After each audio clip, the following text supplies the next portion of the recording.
the first thing everybody says is like, you're in this business because you love it, not because you make money.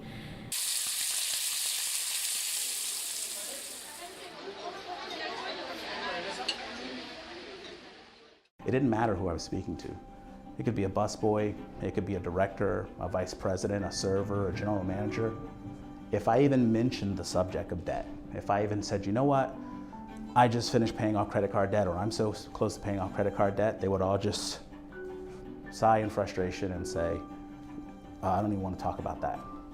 I wish you could help me when you get finished, because they had no idea how to do it themselves. And I said, there's a need for this. And a lot of us probably feel, and I'm sure all of you feel, that at some point in your high school or your college career, you probably should have been taught a little bit more about how it all works. So you wanted to really get that. So I said, this is my way to give back and help people through sharing my story and how to fix these things. Like in our present, we're earning money and we're receiving money. And if we still have a lot of debt, we're spending most of our money on the past.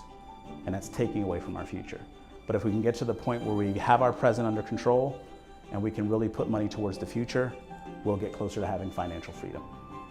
No one would sign up for a debt card. Credit sounds like something that we all want. We all want credit. We're approved for credit, like we have a high credit score. Like those are things that are part of the marketing plan to get us to buy into it.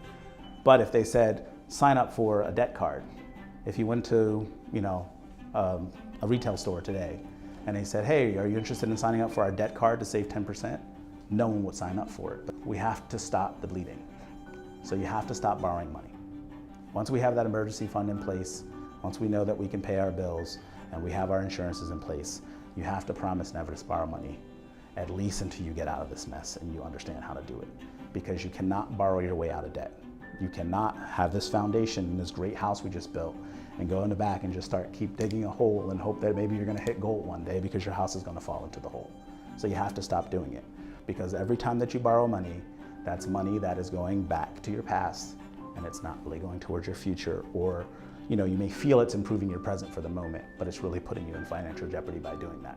And define your why. You will never be successful achieving a goal this heavy if you don't know why you're doing it.